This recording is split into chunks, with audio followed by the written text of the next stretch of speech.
નમસ્તે વિદ્યાર્થી મિત્રો, હું પબ્લિક સ્કૂલ જસલપુર प्रतिमा स्वागत करूँ છું।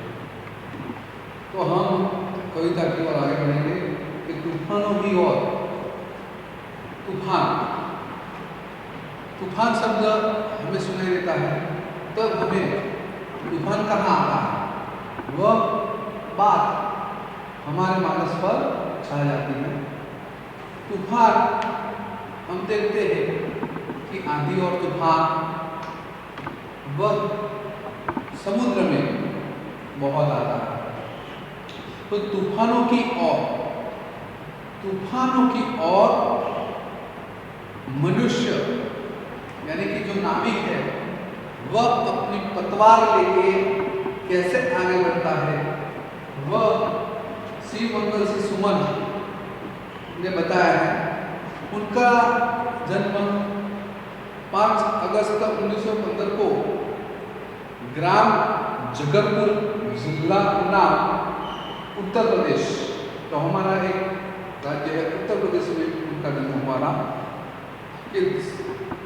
जगतपुर गाँव बनारस हिंदू विश्वविद्यालय से एमए तो मास्टर डिग्री और पीएचडी संशोधनात्मक वह डिग्री उन्होंने प्राप्त की।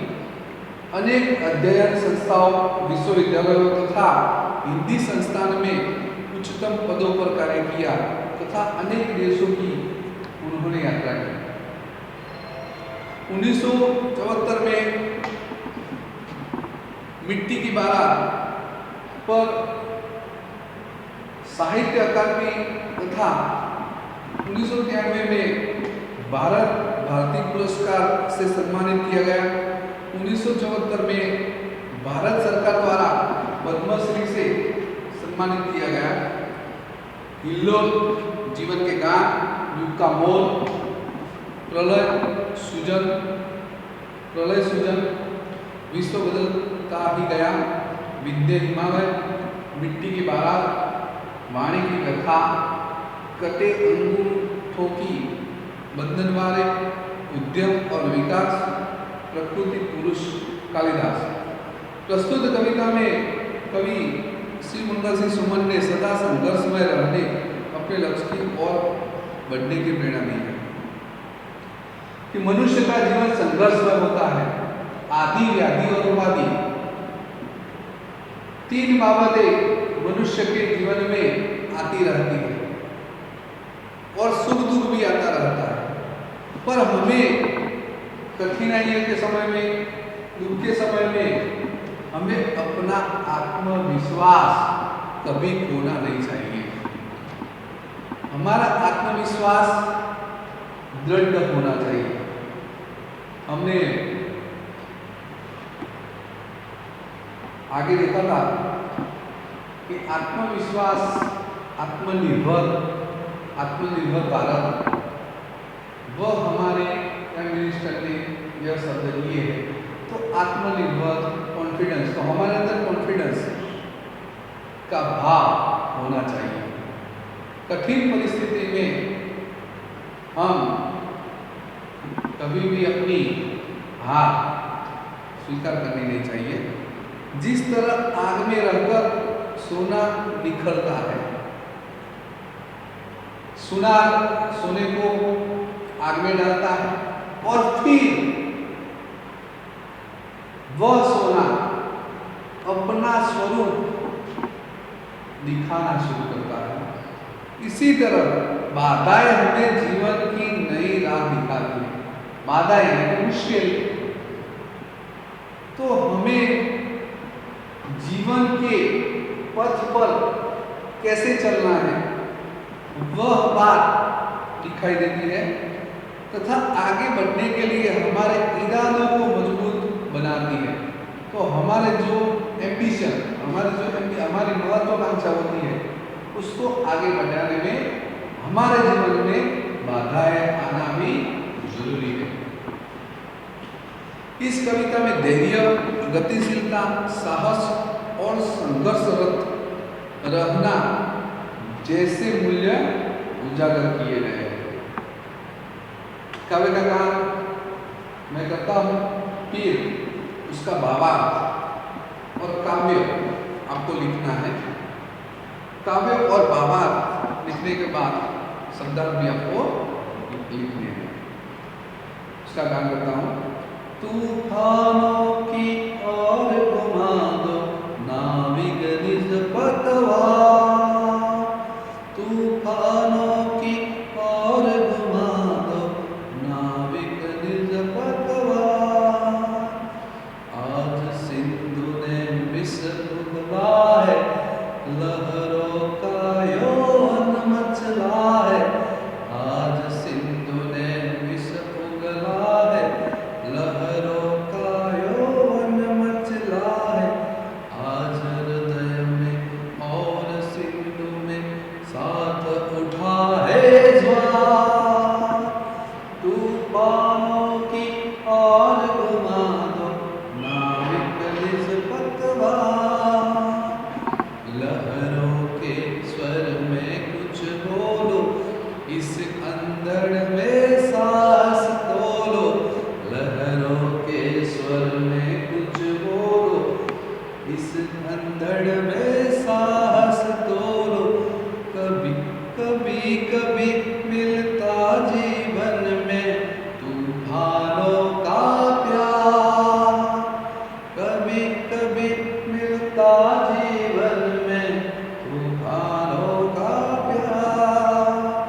तूफानों की ओर घुमा दो नाविक निज पतवार।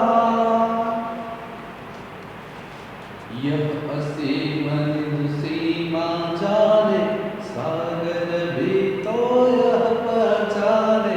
यह असीम निज सीमा जाने, सागर भी तो यह पहचाने। मिट्टी के पुतले मानव ने कभी न मानी हार। तूफानों की ओर घुमा दो नाविक निज पतवार। सागर की अपनी क्षमता है, पर माझी भी कब थकता है। जब तक सांसों में स्पंदन है, उसका हाथ नहीं रुकता है। इसके ही बल पर कर डाले सातों सागर पार।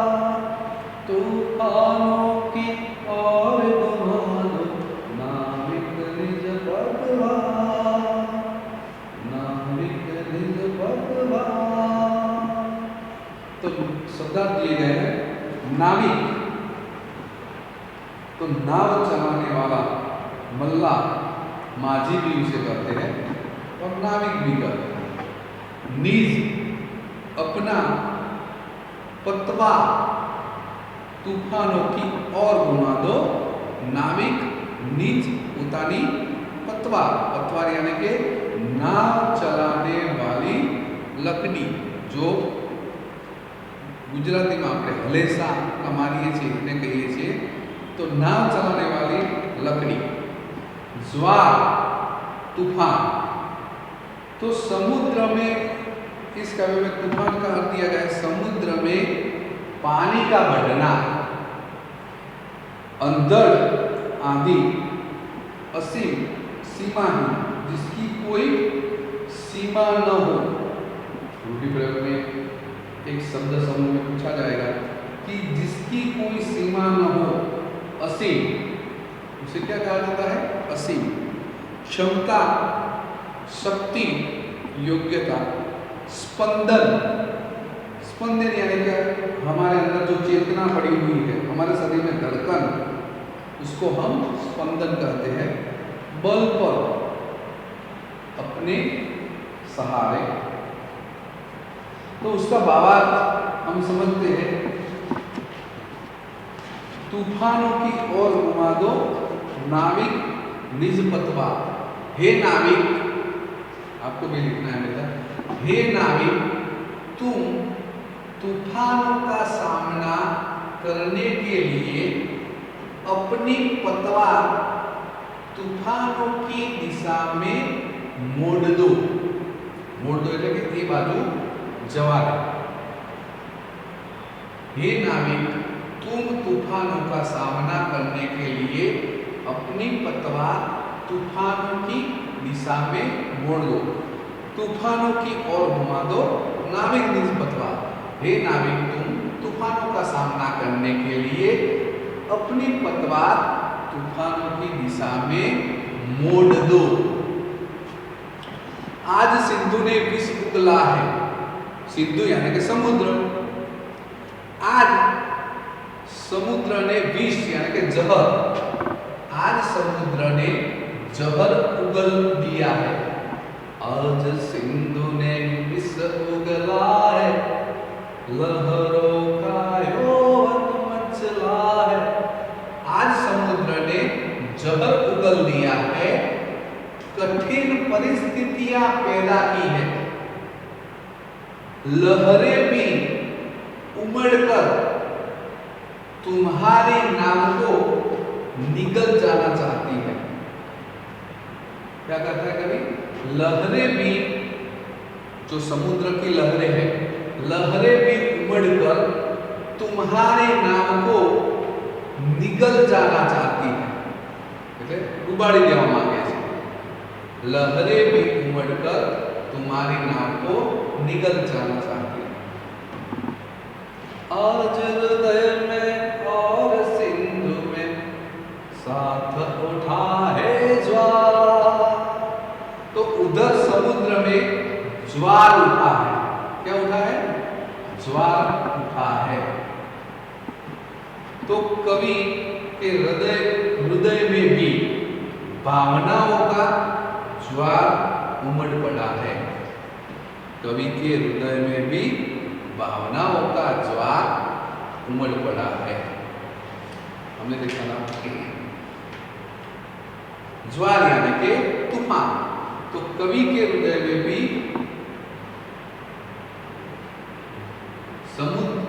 उधर समुद्र में ज्वार उठा है, तो कवि के हृदय में भी भावनाओं का ज्वार उमड़ पड़ा है, तूफान उमड़ पड़ा है।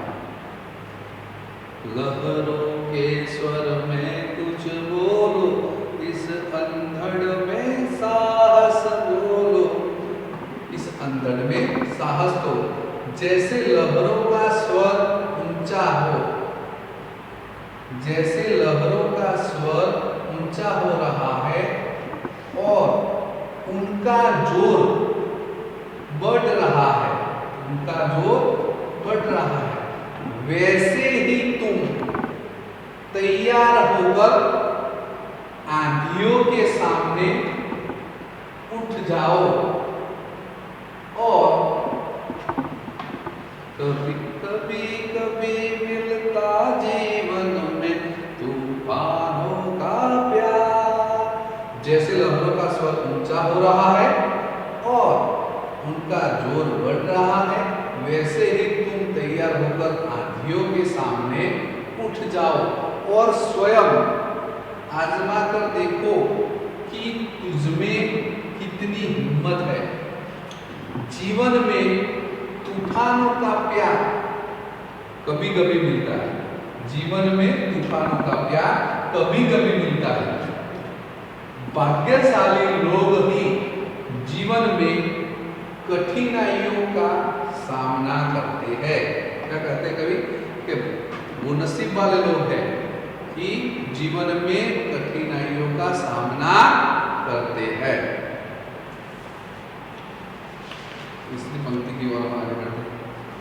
यह असीम निज सीमा जाने, सागर भी तो यह पहचाने। यह समुद्र और तूफान आज असीम दिखाई देते हैं।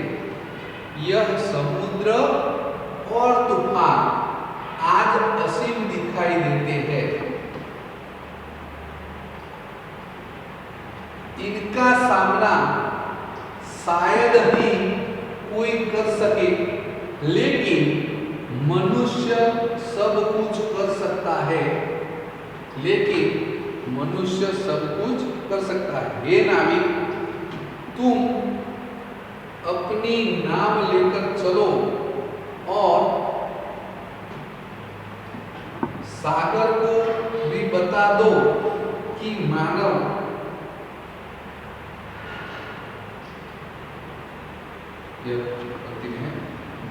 मिट्टी के पुतले मानव ने नवीन मानिहा। तुम अपनी नाव लेकर चलो और सागर को भी बता दो कि मानव मिट्टी का पुतला है, पर समुद्र के सामने हार नहीं मानेगा। तो मनुष्य ने कभी अपनी हार नहीं मानी। मनुष्य ने कभी अपनी हार नहीं मानी। सागर की अपनी क्षमता है, परवाजी भी कब तकता है। सागर की अपनी क्षमता है, परवाजी भी कब तकता है। तो सागर समुद्र के पास उसकी अपनी लहरों की शक्ति है। समुद्र के पास अपनी लहरों की शक्ति है, पर माझी यानी कि सैनिक, माझी, तो माझी के पास भी हिम्मत है, आत्मविश्वास है। वह थकना नहीं जानता। जब तक नाविक की सांस चल रही है, जब तक सांसों में स्पंदन है, जब तक नाविक की सांस चल रही है, उसका हाथ नहीं रुकता। जब तक नाविक की सांस चल रही है, तब तक वह अपनी नाव को आगे बढ़ाता ही जाएगा। तो हे नाविक, तुमने अपनी हिम्मत और ताकत के सहारे 7 समुद्र पार कर डाले। हे नाविक, तुमने अपनी हिम्मत और ताकत के सहारे 7 समुद्र पार कर डाले। इसके ही बल पर कर डाले 7 सागर पार। हे नाविक, तुमने अपनी हिम्मत और ताकत के सहारे 7 समुद्र पार कर डाले हैं। तो हे नाविक, तुम अपनी पतवार तूफानों की और घुमा दो। हे नाविक, तुम अपनी पतवार तूफानों की और घुमा दो।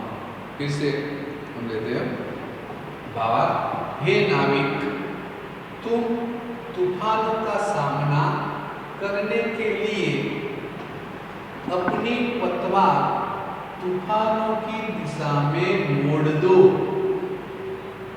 आज समुद्र ने जहर उगल दिया है, कठिन परिस्थितियां पैदा की है, लहरें भी उमड़कर तुम्हारी नाव को निगल जाना चाहती है,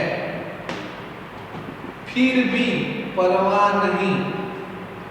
उधर समुद्र में ज्वार तूफान उठा है, तो कवि के हृदय में भी भावनाओं का ज्वार उमड़ पड़ा है।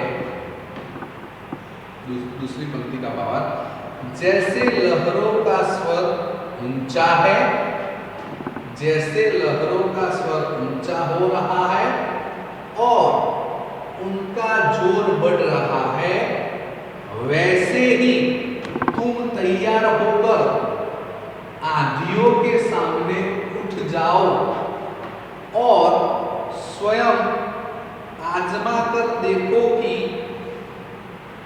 तुझमें कितनी हिम्मत है। जीवन में तूफानों का प्यार कभी कभी मिलता है। नसीब वाले लोग, भाग्यशाली लोग ही जीवन में कठिनाइयों का सामना करते हैं। भाग्यशाली लोग यानी कि नसीबदार लोग होते हैं जो कठिनाइयों का सामना करते हैं।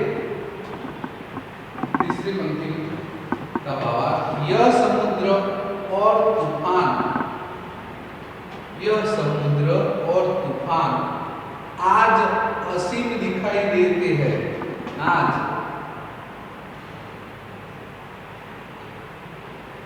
असीम दिखाई देते हैं। इनका सामना शायद ही कोई कर सके, लेकिन मनुष्य सब कुछ कर सकता है। लेकिन मनुष्य सब कुछ कर सकता है। हे नाविक, तुम अपनी नाव लेकर चलो और सागर को भी बता दो कि मानव मिट्टी का पुतला है, पर समुद्र के सामने हार नहीं मानेगा। मनुष्य ने कभी अपनी हार नहीं मानी। अब लास्ट में, समुद्र के पास उसकी अपनी लहरों की शक्ति है, पर माझी के पास भी हिम्मत है, आत्मविश्वास है। वह थकना नहीं जानता। जब तक नाविक की सांस चल रही है, तब तक वह अपनी नाव को आगे बढ़ाता ही जाएगा। हे नाविक, तुमने अपनी हिम्मत और ताकत के सहारे 7 समुद्र पार कर डाले हैं। हे नाविक, तुम अपनी पतवार तूफानों की ओर घुमा दो। तो काव्य का भावार्थ और काव्य दोनों आपको नोटबुक पे लिखना है और शब्दार्थ फिर हम ये सब और